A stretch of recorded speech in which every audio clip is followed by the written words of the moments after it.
Por lo pronto, vamos dando la entrada también a la queridísima mesa con los maxi abogados David Peña y Federico Anaya, que no sé si ya se encuentren por ahí, si fueran tan amables de irlos Está incorporando. Federico ya está a cuadro, ya está ahí Ah, listo. ok. David no lo veo que se todavía, creo que se va a conectar ya. Pero Federico ya está aquí. ¿Cómo estás? Buenos días, Federico. Aquí escuchando la entrevista, muy interesante para uno de los temas que vamos a discutir, ¿eh? Pues sí, vaya que sí es interesante. Yo de pronto así escucho a Sebastián y de pronto me quedó así la sensación que todavía como que no le cae el 20 en qué se metió. No, es un desafío tremendo la Ciudad de México. Es una buena persona, Sebastián Ramírez, lo conocemos algunos, y una cosa es pues que sea buena persona y otra cosa es que pueda pues lidiar y librar pues toda la serie de obstáculos y ataques y golpes de todo tipo que hay tanto fuera de Morena como dentro de Morena, pues en fin, pues entrará en las mil batallas, mi querido Federico. Si quieres, Federico, aprovechando el tema, pues vamos entrando en materia, tomando el segundo tema y que es este acoso que pues han tenido pues varios militantes, simpatizantes y hasta legisladoras y legisladores de Morena, ataques furtivos que han estado denunciando, ataques citatorios que les están llegando, sea por parte del Tribunal Electoral, otros señalan el Instituto Nacional Electoral.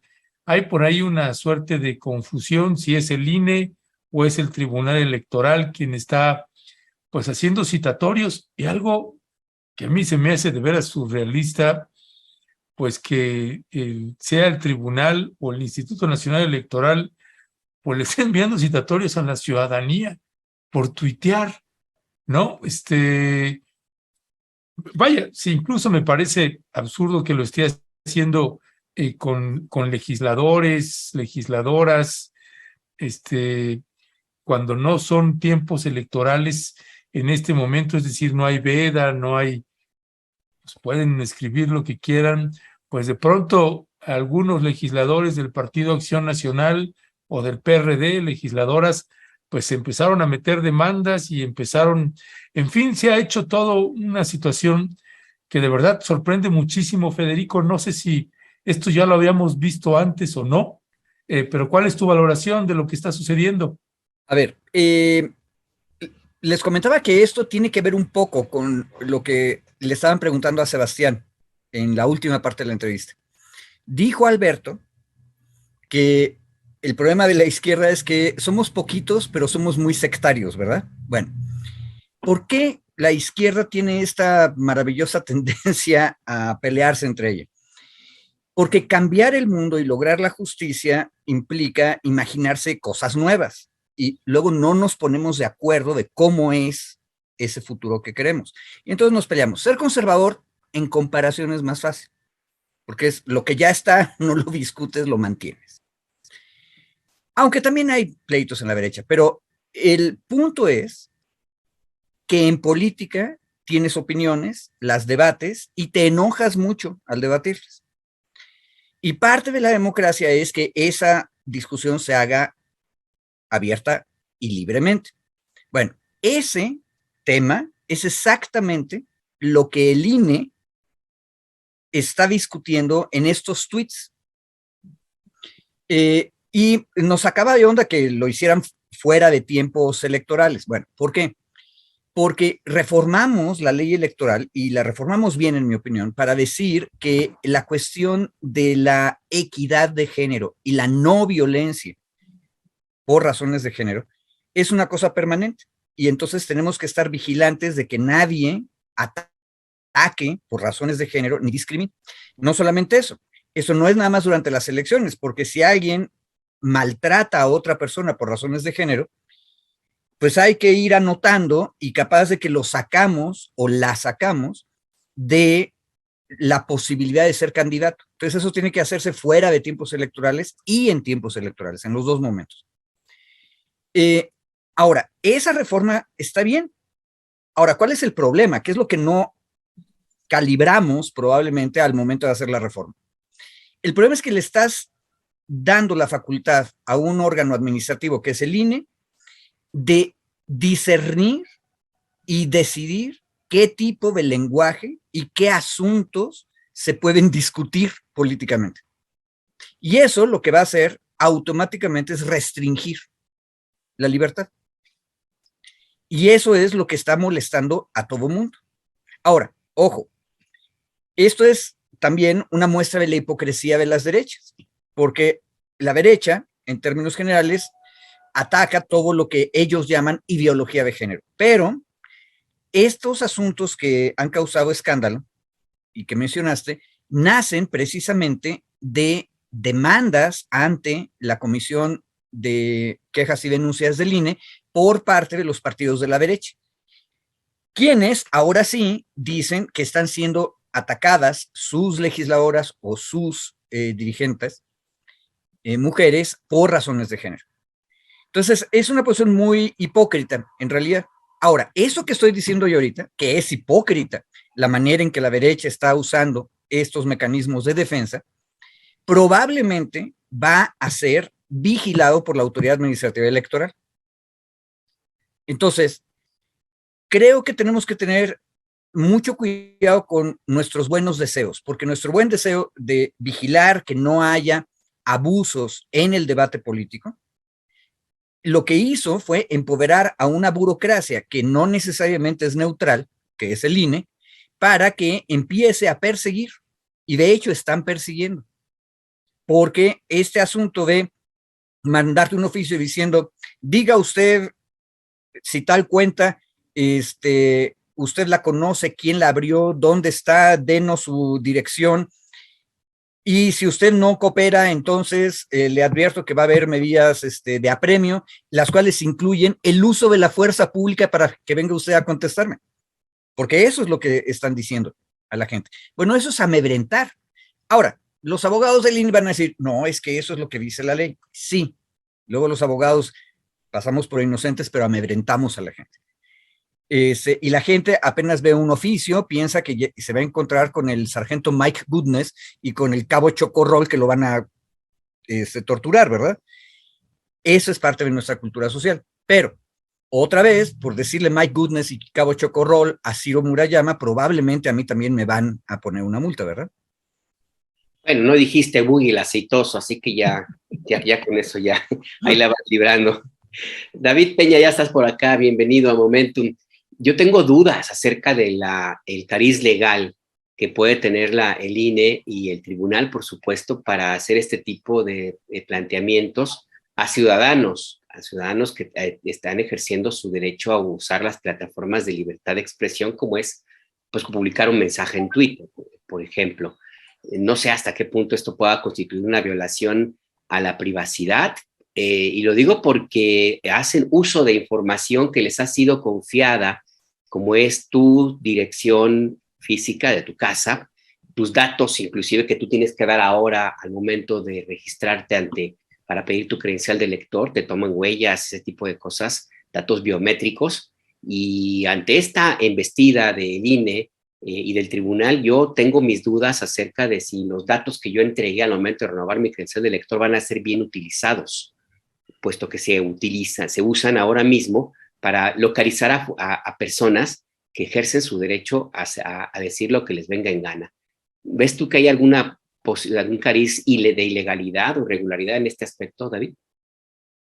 Uy, bueno, primero un saludo a todas, a todos, a todos.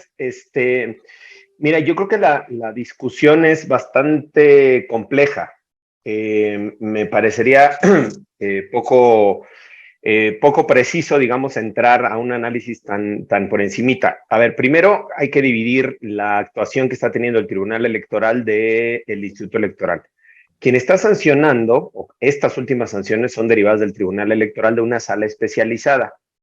La sala especializada es la que se encarga, no es la sala en pleno, el tribunal en pleno, es una sala especializada. El tribunal, esta sala especializada es la que se encarga de disculparán la hora, ya saben, de nueva cuenta, ¿no? De sustanciar lo que se le conoce como procedimiento especial sancionador. No soy especialista en electoral, por azares, ya saben que me invitan luego a fiestas y reuniones, y tuve la oportunidad de participar en la redacción de la reforma constitucional y de la reforma legal a la Ley de Instituciones y Procedimientos Electorales en materia de violencia política de género. Entonces, se establece un procedimiento especial sancionador que se sustancia, bueno, hay varios procedimientos de presentación y tal, pero quien lo sustancia es esta sala especializada. La sala especializada está haciendo el análisis, sí, de violencia política de género en dos momentos. Uno, cuando tiene que ver con lo electoral, efectivamente, cuando hay procesos electorales, campañas, candidatos, candidatas, y la otra cuando no hay procesos electorales. Cuando no hay procesos electorales, la competencia de la sala especializada se extiende, digamos, a comentarios, expresiones que tengan que ver con violencia política de género bajo tres premisas. La primera, que se haya dirigido hacia una mujer por su condición de ser mujer. La segunda, que vaya a, que le provoque una afectación diferenciada o un daño diferenciado frente a un hombre. Y la tercera es que que vaya atentando contra o que vaya dirigido a atentar, a impedir, a menoscabar, a inhibir sus derechos políticos y o electorales. Es decir, son tres condiciones las que te pide. En la más reciente resolución, el propio tribunal empezó a desarrollar, vi varias notas, no lo pude consultar, una suerte de protocolo, que no le llamó así, pero una suerte como de guía de cómo juzgar cuando, o de cómo analizar cuando se está en temas de violencia política de género. Porque justo no es solamente que en términos del debate político yo pueda insultar a alguien, incluso insultarlo, decirle pendejo a una persona, ¿no? A una mujer, decirle pendeja a una mujer, necesariamente es una expresión de violencia, es una expresión grosera, es una expresión, sí, pero está protegida por la libertad de expresión, que es lo que decía Alberto. Los discursos, perdón que me extienda, pero nada más para clarificar, el discurso chocante u ofensivo, incluso el violento, este tipo de discurso que puede ser chocante, ofensivo, agresivo, está permitido por la libertad de expresión. Es decir, entran los estándares de protección a la libertad de expresión, porque justo lo que se genera en los estándares interamericanos es, lo que se busca es que se genere un debate ríspido, un debate abierto, sin que estés, digamos, limitándote. ¿Eso a la otra persona le puede representar un agravio o una ofensa? Sí, muy probablemente sí. Pero eso, cuando es dirigido a una mujer para que se traduzca en violencia política de género, tiene que cumplir estos otros requisitos. No basta con el discurso per se. Tiene que ser dirigido a una mujer por su condición de ser mujer. Tiene que ser dirigido, tiene que provocar una afectación o un daño diferenciado frente a la misma ofensa, a la misma expresión de un hombre, y sobre todo tiene que ir dirigido a menoscabar, conculcar, inhibir, obstaculizar el ejercicio de derechos político-electorales. Entonces, las expresiones así como tal no resultan en sí mismas agresiones que se enmarquen en violencia política de género desde mi particular punto de vista. Incluso las expresiones que se realizaron en el caso de la senadora Antares, yo también me puse a revisar de dónde venía la expresión de muñequitas de Sololoy, que no tenía el conocimiento histórico, ya lo encontré, justo para poder tener una opinión. Y el análisis contextual de la frase no va dirigido a diputadas, específicamente con nombre y apellido, no va dirigido, puede ser un discurso chocante, ofensivo, incluso sí una agresión verbal si quieren, probablemente, pero no tiene esta característica, puede ir dirigido solamente a ellas, probablemente porque fue una expresión en femenino, pero la segunda y la tercera, desde mi particular punto de vista, no la cumplen. Es decir, va dirigido a, le provoca un daño mayor que le digan muñequita de Sololoy a una diputada, o muñequito de Sololoy a un diputado, pues desde mi particular punto de vista, la expresión en sí misma puede ser chocante u ofensiva, pero no creo que haya una diferenciación en términos del daño que se provoca entre un diputado y una diputada. Y el tercero, la expresión de muñequitas de Sololoy afectó o inhibió, conculcó, obstaculizó el ejercicio de derechos político-electorales de las diputadas, desde mi particular punto de vista, no. Esto es, no pasa el estándar o no pasa esta medición que se tiene que ir haciendo de los elementos del discurso. Y termino. A mí me parecería que en esos dos, en las dos declaraciones que tiene, tanto en el caso de la senadora como en el caso de la diputada Andrea Chávez, me parece que están haciendo un análisis de ponderación completamente equivocado de lo que se buscó en la reforma inicial, o en la reforma constitucional y en la reforma legal. Contrario fue, y si quieren lo vemos en el siguiente bloque, lo que se pronunció sobre el caso de activistas, tuiteros, que estaban haciendo difusión en redes sociales con expresiones que pudieran haber sido ofensivas, de discurso chocante o ofensivo, pero esas las enmarcó no en lenguaje en violencia política de género, sino en una restricción del artículo 41 constitucional en el marco del proceso de la revocación de mandato. Creo que fue otro momento y es con otro análisis y otra valoración que está haciendo el tribunal, desde el particular punto de vista igualmente equivocada, pero es con otro análisis no enmarcado en el discurso de la violencia política de género. Gracias, David. Ahí tenemos, mi querido Jero, imágenes de 2 tweets de Alina Duarte, a quien acabamos de entrevistar y que es una de las que pues ha sido citada, ¿no?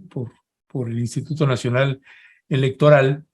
Y ella dice en un tweet, ¿no? Dice: un año atrás logramos la primera consulta popular en México a pesar del INE.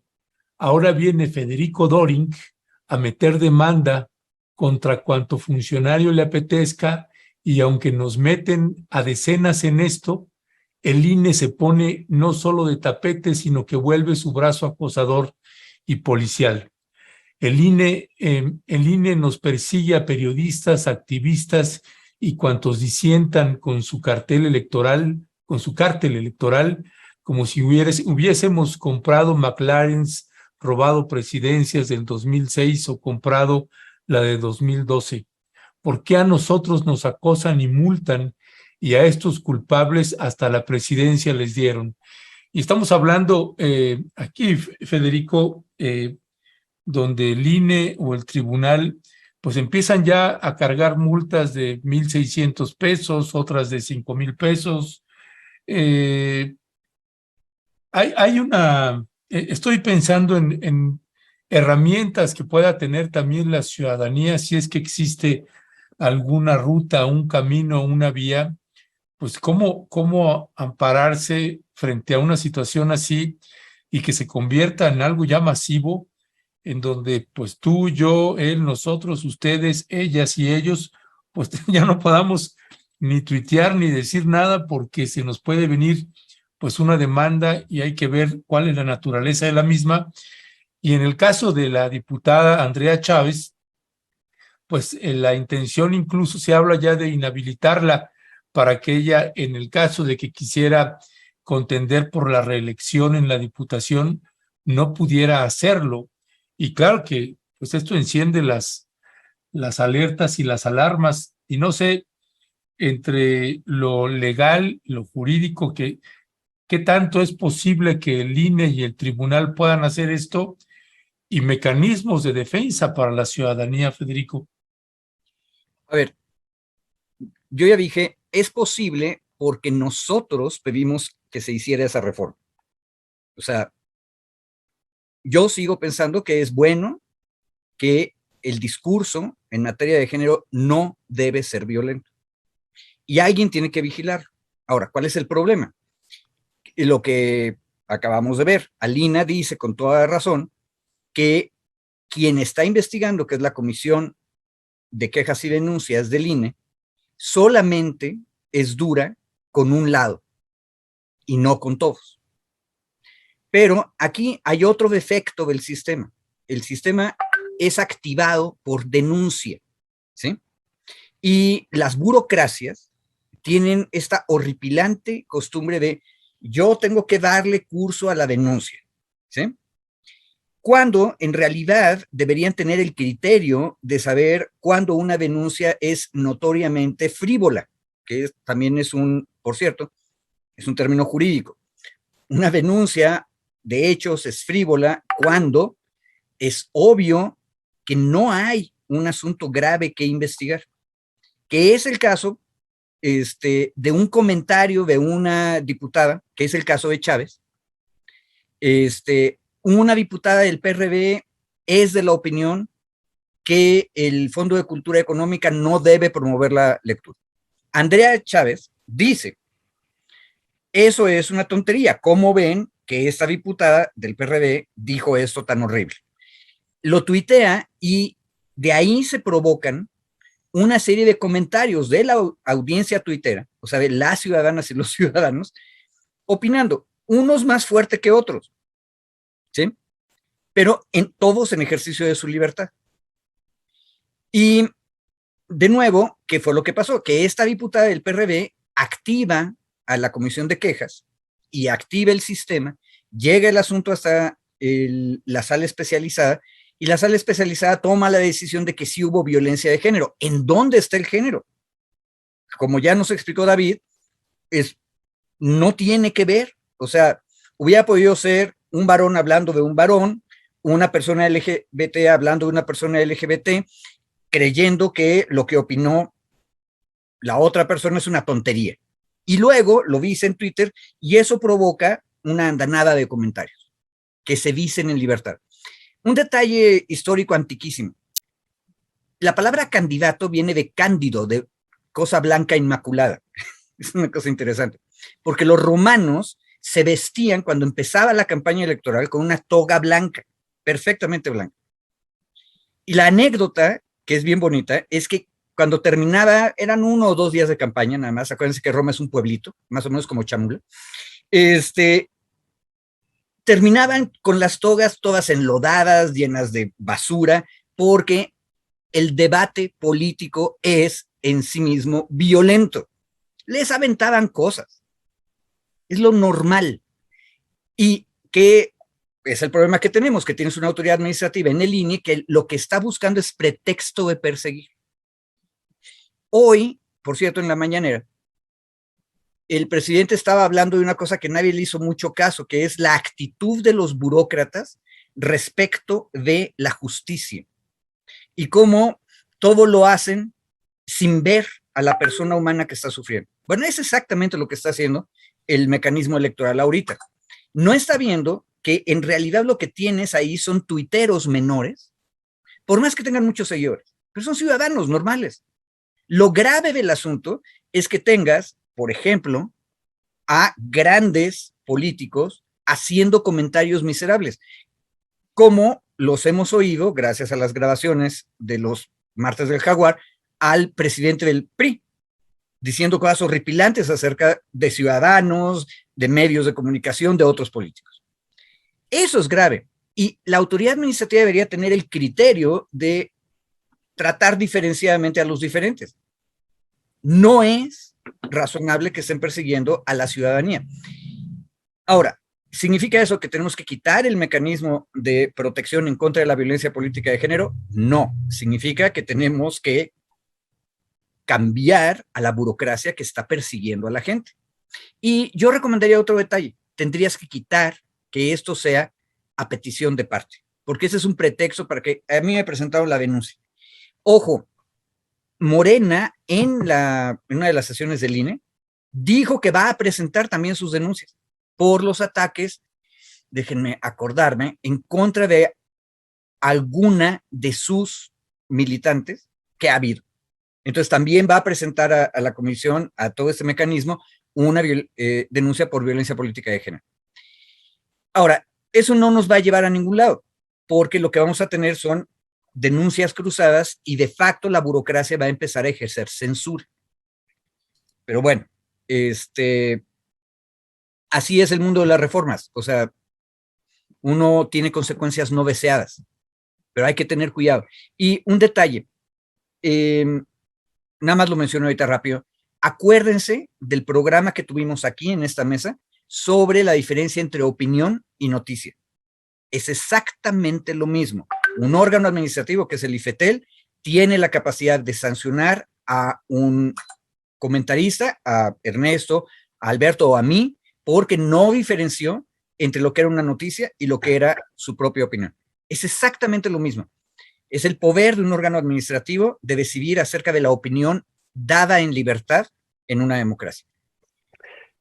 Me gustó esto que dice Federico al final porque no me mencionó a mí en los posibles sancionados, entonces ya me dio una protección, mi querido Federico, que agradezco de antemano. Mira, yo por eso hacía la diferenciación entre los que estaban haciendo un análisis de interpretación desde mi particular punto de vista equivocado sobre el tema de violencia política de género, y en el caso de Alina Duarte, que estaba relacionado o correlacionado más con un tema de la revocación de mandato, y hay, digamos, tres elementos breves. El tema de revocación de mandato, que hay una regulación constitucional, el artículo 41 constitucional y la ley de revocación de mandato, que te impide, entre comillas, la difusión de la revocación de mandato. Solo el INE puede hacer difusión del proceso de revocación de mandato. Lo discutimos aquí, también diría Federico, en esta mesa, diciendo que era una absoluta estupidez que los diputados de Morena hubieran puesto eso en la ley de revocación de mandato, una ley para promover todo el ejercicio democrático de participación democrática que traen, y que digan que ninguna persona puede hacer promoción de la revocación de mandato. Resultaba, digamos, absurdo, porque tú vas a impulsar la revocación de mandato en el caso específico, en este ejercicio que se estaba haciendo, para el tema de reafirmar, digamos, la confianza en el presidente. Pero por el otro lado, no hay restricción alguna a que puedas descalificar las actuaciones y los resultados del presidente. Luego entonces estás en una condición de inequidad. Tú no puedes hablar en pro del presidente y en pro de la consulta de la revocación de mandato en este ejercicio en específico, porque hay una restricción constitucional, pero los del otro lado sí lo pueden hacer. Entonces, ahí hay de origen un error en la propia norma, en la propia cómo quedó la configuración del artículo 41 constitucional y de la ley, que parece que ya se tiene que revisar y se revisará. El segundo aspecto es, sobre de esa, hay una restricción también en términos económicos, que es así, se puso como candado de que no se pudiera contratar difusión a favor o en contra de la revocación de mandato, porque eso es un candado que se hizo desde ya varias reformas electorales anteriores, justo porque se hacía esta suerte de triangulación de contratos para opiniones. Recordemos nada más brevemente el tema de los tweets del Partido Verde el día de la jornada electoral, y se les preguntó a los tuiteros, tuiteras, y se les comprobó que se les había pagado 10,000, 20,000, el que sea de cantidad de pesos, y se les sancionó al partido, porque esta conducta de contratar anuncios, entre comillas, espontáneos, o de contratar anuncios libres de la gente, es sancionada por la ley. Termino ahora con el antecedente para llegar a este caso. Por eso las solicitudes de información que se le hicieron a Lina, no estoy justificando la investigación, me parece que es un exceso igual de entrada, antes de que me quemen en leña verde en el chat, pero me parece que es un absurdo igual la investigación y la determinación, pero la intencionalidad, así asumo yo de los documentos que se han dado a conocer, es para saber si fue su comentario, entre comillas, espontáneo, o han sido sus comentarios espontáneos o libres como parte ella de su ejercicio de activista, de promotora, o si alguien había pagado y pautado esas publicaciones. Por eso creo que hay un par de preguntas que le hacen sobre quién administra la página, cómo se administra la pauta de las publicaciones, que entiendo yo va dirigido a justificar la investigación por el caso del dinero. Ahora, ¿tiene derecho el INE a hacer ese tipo de investigaciones? Pues sí, lamentablemente así se lo pusieron en la ley, y no nosotros, la propia mayoría de Morena. La propia mayoría de Morena, cuando aprobó la ley de revocación de mandato, facultó a hacer esa suerte de controles. Desde mi particular punto de vista, otra vez, ya ves cómo divido a cada ratito de opinión para que no me vayan a joder. Desde mi opinión, es un exceso porque se mete a la vida privada de las personas, se mete al ejercicio de redes sociales más allá de los límites de libertad de expresión, se mete a hacer una suerte de, eso yo entraría hasta cosas como fiscales, o sea, cuánto recibes, quién te paga, cómo la administras, cosas que me parecen muy preocupantes que le estemos como sociedad dando, vía de la ley, ese tipo de facultades al INE. El INE está excediéndose en hacer una interpretación de la ley para hacer este tipo de persecuciones sesgadas, dirigidas, focalizadas a ti sí, a ti no, cual cadenero de antro, disculpen los que ya no ¿no? O el cadenero de antro de quienes íbamos y el cadenero se ponía en la puerta de tú sí pasas, tú no pasas, tú sí pasas. Así está el INE. A ver, a ti sí te investigo, a ti no te investigo, a ti sí te investigo, a ti no te investigo. Entonces, ¿es una facultad que está extralimitándose el INE? Sí, pero tiene un sustento legal. Habría entonces que hacer la revisión justo de la reforma al marco legal para quitarle esa tentación autoritaria al INE y evitar que esté haciendo esta selección o esta más bien investigación e incluso sanción selectiva. Se está cargando de un solo lado, completamente de acuerdo. No hay investigaciones, cuando menos que conozcamos de la gente de la derecha, de los opositores, no, cuando menos no se han hecho públicas. Entonces, si hay del otro lado, bueno, pues entonces igual hay que analizar cuál es el estándar o cuál es la forma en la que está haciendo este análisis el Instituto Nacional Electoral. Pero de entrada, y yo con eso termino, a mí me parecería que van a ir a la sala superior, se van a impugnar, ya se impugnaron, se van a ir a la sala superior y no van a pasar, no apuesto, acuérdate Ernesto que ya tengo prohibido apostar en este bonito espacio, no apuesto, pero yo sí confiaría, digamos, en que No tienes no va a pasar. prohibido, no tienes prohibido apostar, mi querido David. Oye, David, perdón nada más ahí sobre esto que estás señalando. Es que dices, bueno, pues tendría que revisarse la ley y modificar para que este INE no tenga pues estas posibilidades. Am, y entonces lo llevas, bueno, pues se tendrá que llevar a tribunal y quién sabe hasta dónde se vaya a llevar. Básicamente, David, la ciudadanía no puede hacer nada frente a este tipo, o sea, frente a un exceso de esta naturaleza, y déjame uso el término que usabas, exceso del Instituto Nacional Electoral, como ciudadanía no hay nada que se pueda hacer. Mira, el propio sistema electoral te establece te establece juicios, no nos vamos a meter aquí, juicios de derecho de protección juicio de protección de derechos político electorales. El propio sistema te lo establece. No le estoy dando tips a Lina, pero en el mismo sentido, se podría inconformar vía administrativa ante el propio INE por el inicio, por ejemplo, del procedimiento de la unidad del INE por ser violatorio de sus derechos políticos. Es decir, el INE con fundamento en la ley de revocación inicia un procedimiento, claro, pero la forma en la que lo está sustanciando la unidad violenta mis derechos políticos, entre ellos el de libertad de expresión. Entonces, hay un poco, digamos, poner en contradicción al propio sistema, porque justo lo que yo veo que están haciendo es un abuso de la interpretación de la ley. Sí está mal la ley, yo estoy de acuerdo, pero si fuese solamente problema de la ley, hoy no tendríamos el caso de Alina, tendríamos 4.558 tuiteros y tuiteras sujetos bajo el mismo procedimiento de investigación. Ahí lo que está haciendo la comisión es discrecionalmente, y eso sí es violatorio, discrecionalmente, a ti sí, y a ti no. A mí me parece que hay procedimientos y hay recursos. Recordemos que, por ejemplo, la CNDH, que por ahí creo que sigue ahí en Picacho, ¿no? Creo que sigue ahí el edificio. La CNDH no puede entrometerse en temas electorales, pero sí en temas administrativos. Y aquí quien empieza la sustanciación, o sea, no puede la CNDH meterse con la resolución del INE o del tribunal, pero sí con la forma en la que sustanció la comisión, gastos de prerrogativas o de comisión, o no sé cómo se llama la comisión que esté investigando. Quejas y denuncias. Quejas y denuncias, gracias, mi estimado Federico. La comisión de quejas y denuncias. Sí hay procedimientos ahí, mi querido Ernesto, son engorrosos, son imbrincados ahí, atribulados, pero pues son los que nos hemos... David, pero te complemento una cosa, porque ahorita que estás dando tu opinión, sí le estás dando un tip a Lina y es un muy buen tip. Y yo agregaría algo. Tú puedes ver, o sea, cómo se comportan ciertas cuentas de Twitter. ¿Por qué fue tan evidente que el Partido Verde compró pautas a través de Twitter? Porque de repente teníamos a gente que no había opinado de política que ahora estaba opinando de política.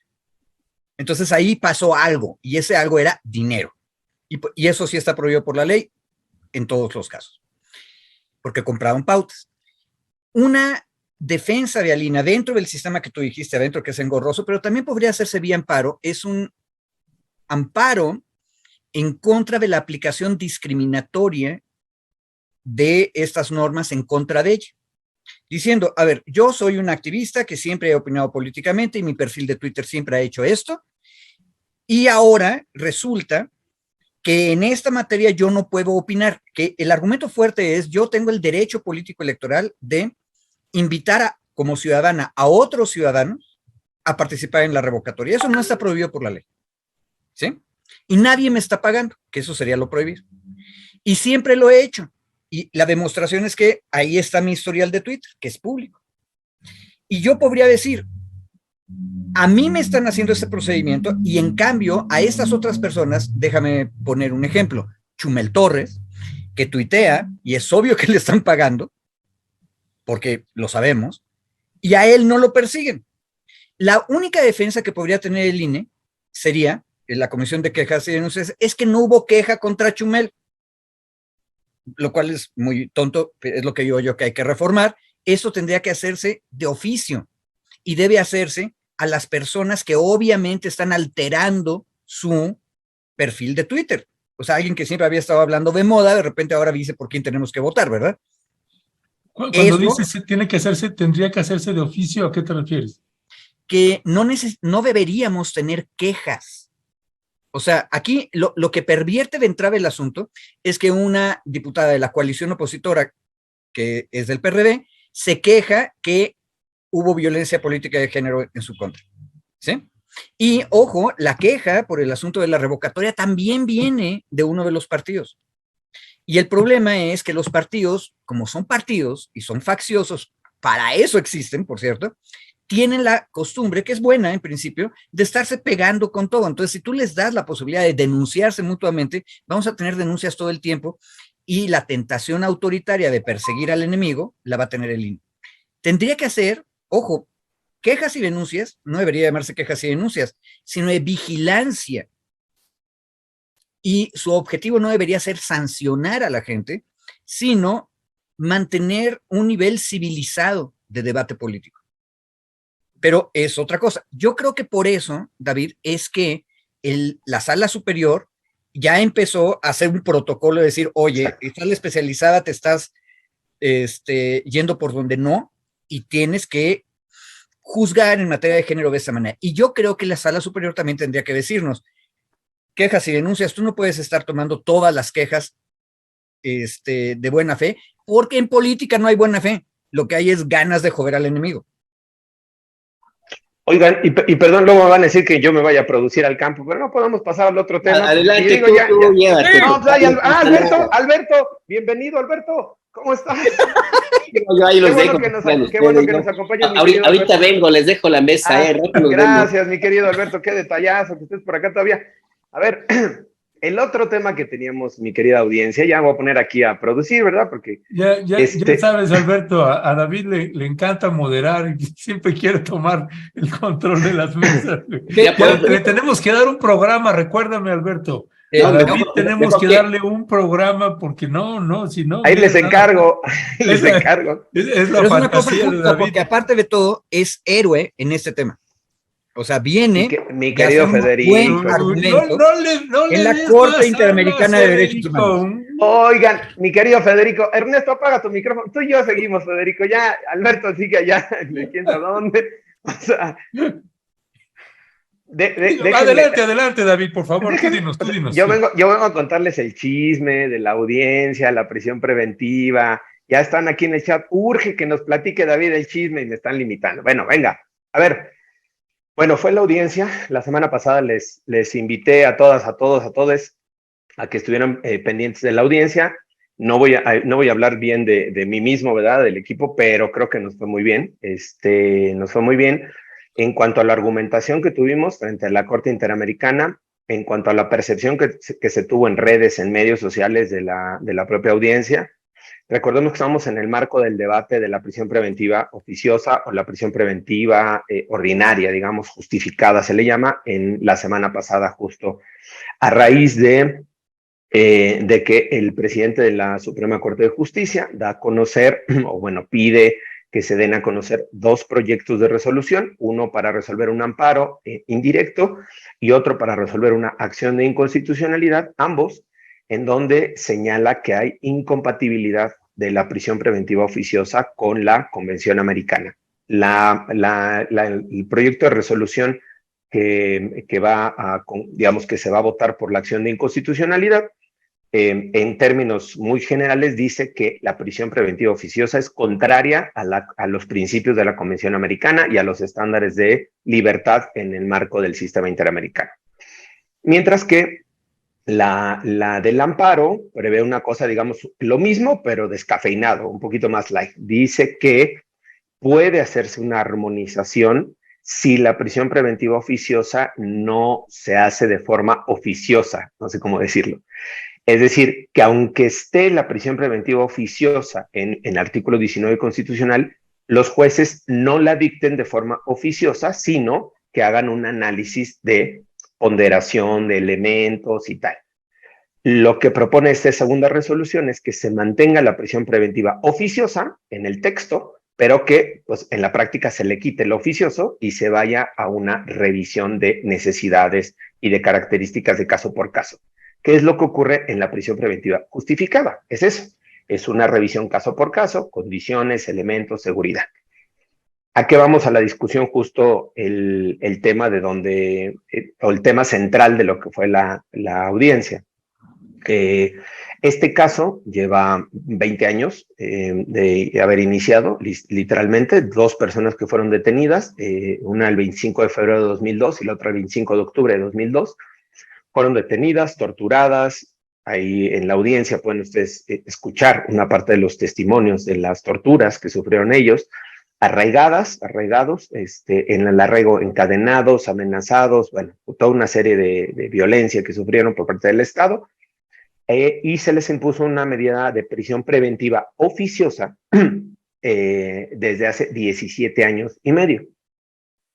En ese momento no estaba la figura como tal de prisión preventiva oficiosa, sino que se llamaba prisión preventiva por delitos graves, digamos que vendría siendo lo mismo, pero en una versión anterior de la propia Constitución.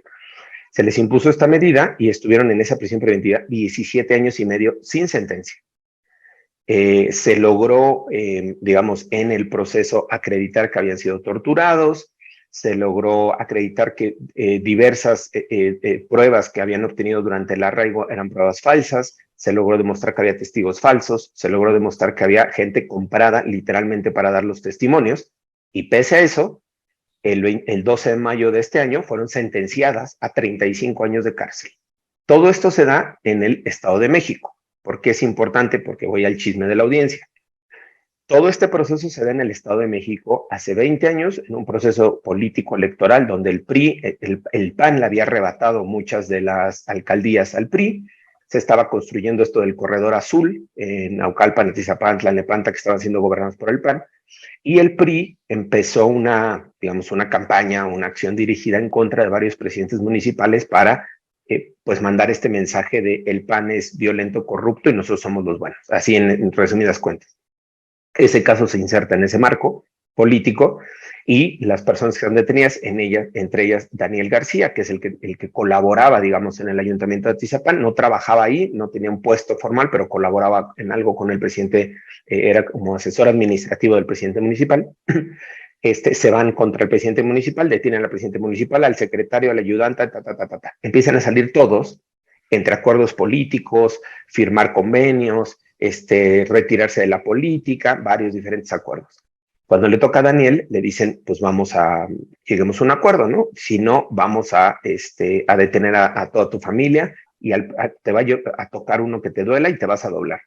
Y no se dobló y empezaron a detener a su papá, a sus 2 primos, a sus 2 tíos, detuvieron a 7 personas de la familia, acusadas falsamente, todas salieron de la cárcel, pero estuvieron 2 o 3 años en la cárcel, los más, para ver si lo lograban doblar, para que él aceptara firmar documentos, imputar a otros políticos del PAN, y con eso chisparla, literalmente librarla. No lo consiguieron, siguió el proceso, él siguió llevando su defensa, siguió haciendo todas estas argumentaciones en el proceso y hasta el año 2007. 2006 él presenta primero la petición, al sistema interamericano por el otro detenido que es Reyes Alpizar, por la tortura que había recibido Reyes Alpizar y tenía consecuencias físicas graves por la tortura que había recibido en el año 2002. Se sustancia todo este procedimiento, 2006-2007, se lleva a la Comisión Interamericana, se admite en el 2019 y se va a la corte con todo este escenario. Y va ahora el chisme. Hay una parte del proceso que está, hay una parte del caso ante la Corte Interamericana que está con todas estas irregularidades de debido proceso. Garantías judiciales, la tortura, el arraigo. Todo eso está como parte del proceso penal.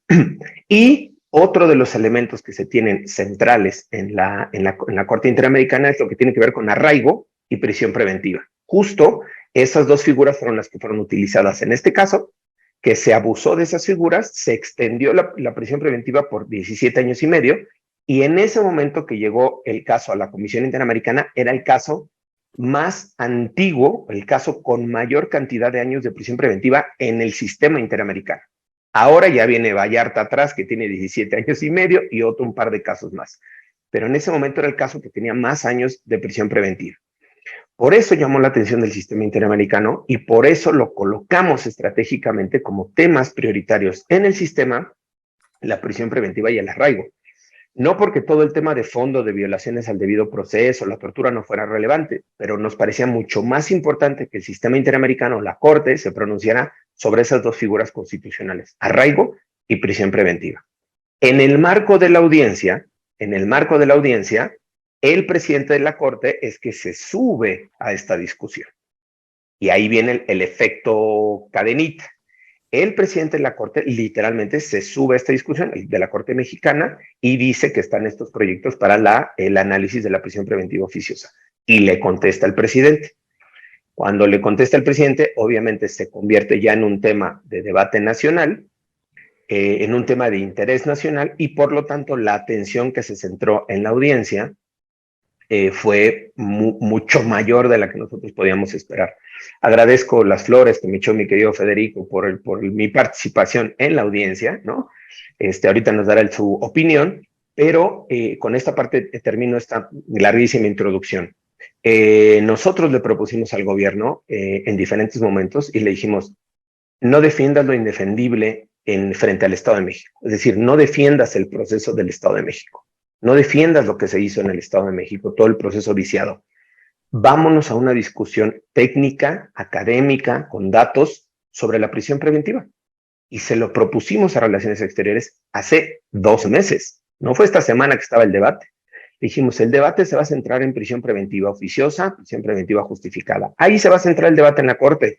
Vayámonos a un debate con la Corte, vayámonos a un debate técnico, presenten datos, cifras de reducción de impunidad, de los efectos positivos de la medida, y evitemos tener una representación del Estado mexicano vergonzosa defendiendo las porquerías que hizo el Estado de México.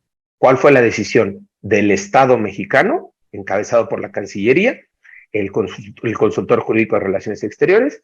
No, el Estado mexicano va a defender todo, no podemos dividir, no vamos a aceptar ninguna de las violaciones, porque pues quien llevó mano, y eso terminó el comentario, en la defensa de México, ahí es lo grave, en la defensa de México en la Corte Interamericana fue el gobierno del Estado de México.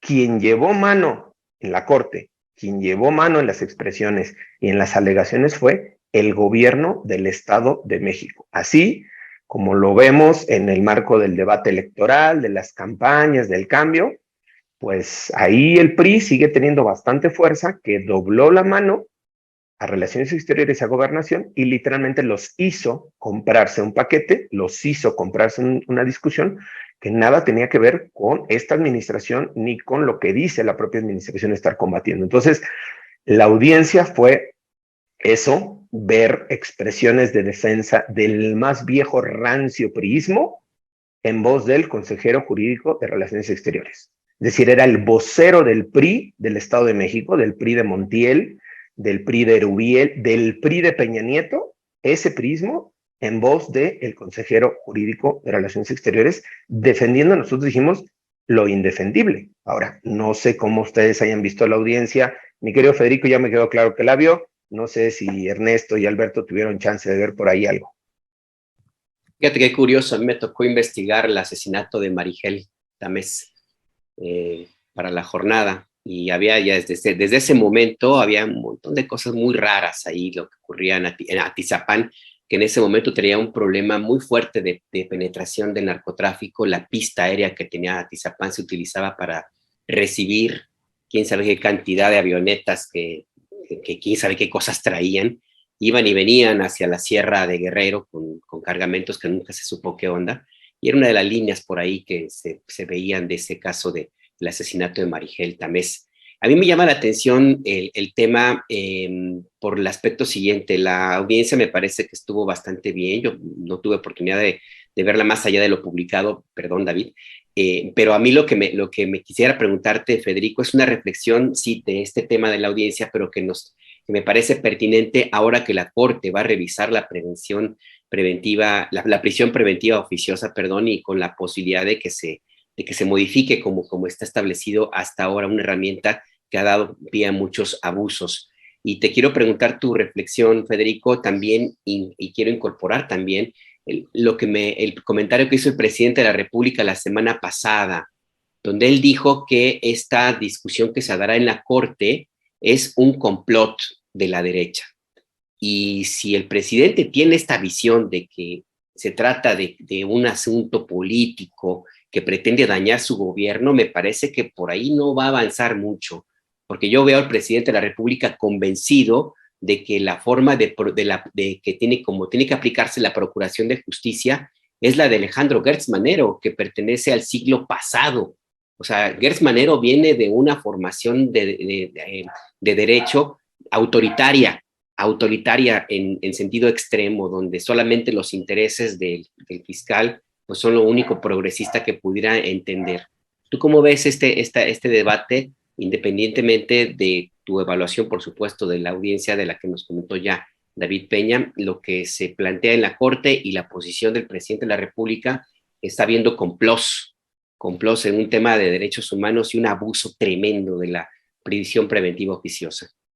A ver, el mismo presidente ha denunciado el abuso de la prisión preventiva oficiosa y ya nos dijo que la Secretaría de Protección Ciudadana debería evolucionar, lo volvió a repetir hoy también otra vez, debe evolucionar en algo así como una Secretaría de Justicia en la cual se procure la liberación de todas esas personas que no han tenido sentencia, que están injustamente en prisión, que están siendo víctimas de lo que ahorita nos describió David. Entonces el presidente sabe de los abusos. Entonces la pregunta es, ¿por qué dice que hay un complot? En parte, porque en una buena democracia cualquier tema sirve para echarle lodo al enemigo, ¿sí? Esa es la política democrática. Entonces, yo sí creo que hay un nivel de complot en este asunto, pero retomo otro detalle que nos acaba de decir David. Los litigantes del caso en Brasil correctamente se acercaron a la Cancillería mexicana a decirle, oye, separemos las cosas, no defiendas lo indefendible. Discutamos con datos duros para qué sirve la prisión preventiva en general. Y luego veamos cómo está funcionando la oficiosa, que es la de a fuerzas, automática, y cómo funciona la justificada, que es la que se tiene que, en cada caso, determinar. Y si uno hace ese análisis, ojo que es el que está haciendo el presidente, diciéndole a Rosa Isela, ve y busca y libera a todas las personas que inocentemente están ahí, lo que vamos a descubrir, Alberto, es que no debe haber prisión preventiva oficiosa. Sí debe haber prisión preventiva.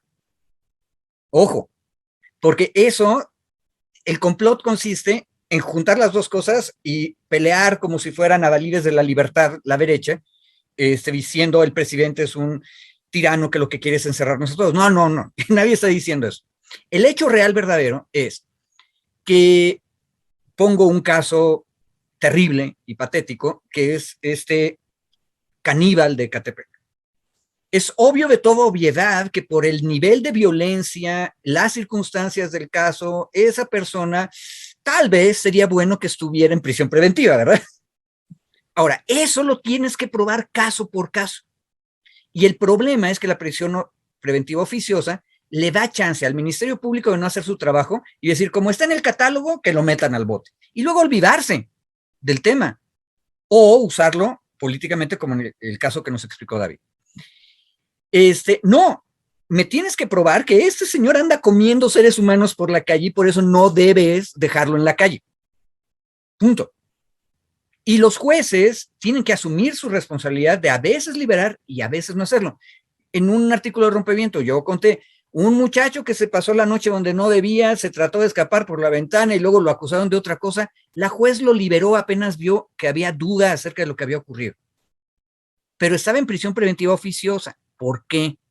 Porque lo habían acusado de haber con violencia robado una mochila a un albañil. ¿Sí? Es ridículo. El problema es el catálogo. El problema es la oficiosa. Ahora, eso es lo que propuso la defensa de derechos humanos que nos contó David a la Cancillería, y la Cancillería decidió no discutir eso. Ahora, si lo discutiéramos, probablemente llegaríamos a las conclusiones razonables que yo creo que va a sentenciar la Corte Interamericana y que la Corte Mexicana también está diciendo.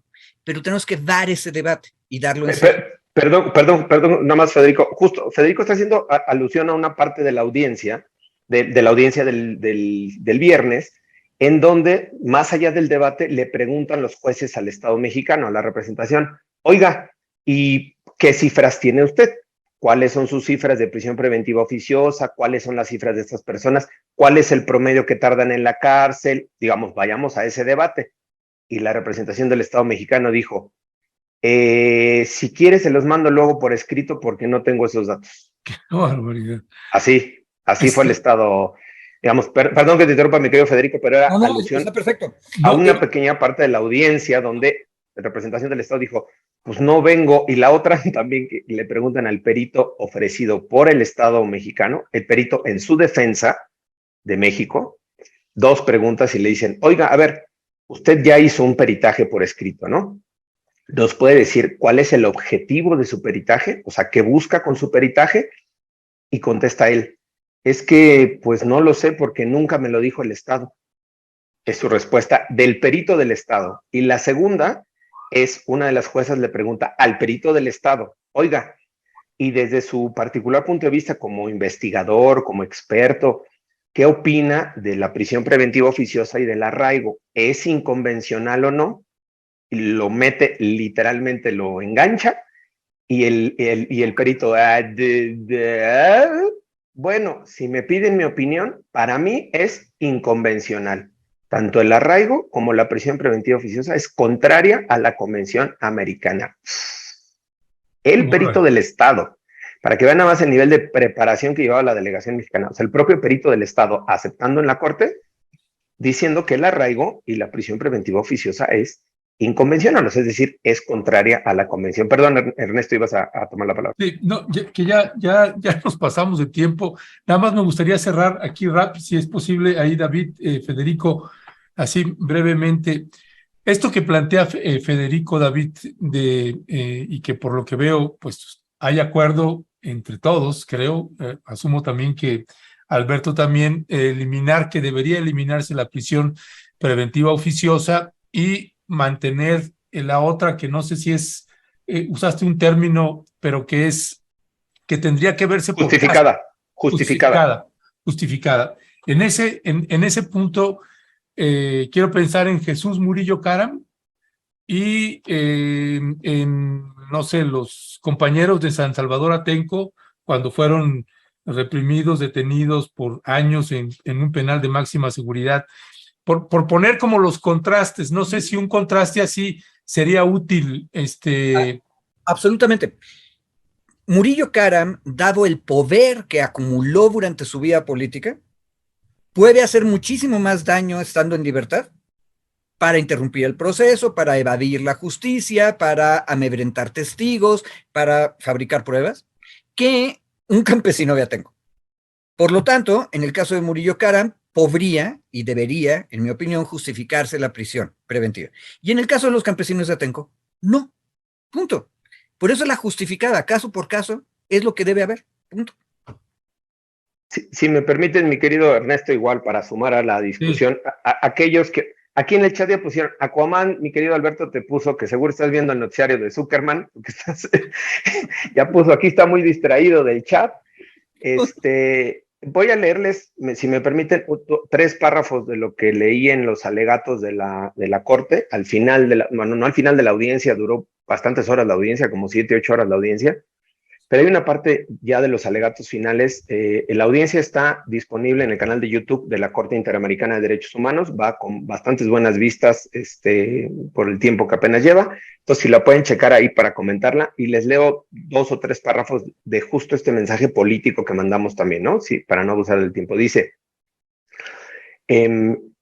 hasta el año 2019, el artículo 19 constitucional preveía la aplicación de la prisión preventiva automática en 5 delitos específicos y en 4 grupos de modalidades delictivas. Esto se traducía en aproximadamente entre 35 y 40 conductas delictivas diversas.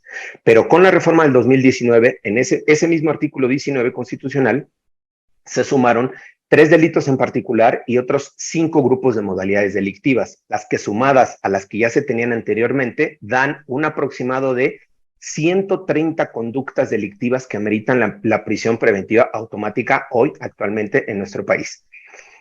Ahí hago expresiones del caso y luego me voy al tema de lo político. Justo dice, tanto el presidente de la Corte, de la Suprema Corte de Justicia, como el presidente de la República se han pronunciado en este interesante debate, y aunque esta representación coincide con la posición del presidente del máximo tribunal sobre que dicha medida es notoriamente inconvencional, coincide también con el presidente cuando señala que, y cito al presidente Andrés Manuel, la justicia tiene que ser para todos, no puede haber trato igual para desiguales, hay que darle más justicia al que menos tiene. Sí, termino la cita. Y eso es precisamente lo que se busca, que la prisión preventiva oficiosa no se mantenga como una medida que más afecta a los que menos tienen. Hoy en México existen aproximadamente 92,000 personas sujetas a prisión preventiva, lo que representa poco más del 40% de la población carcelaria nacional, destacando que de ese universo el 70% son personas pobres que tienen trabajos precarios y que solo tienen educación básica y que por lo tanto no tienen recursos para una defensa privada.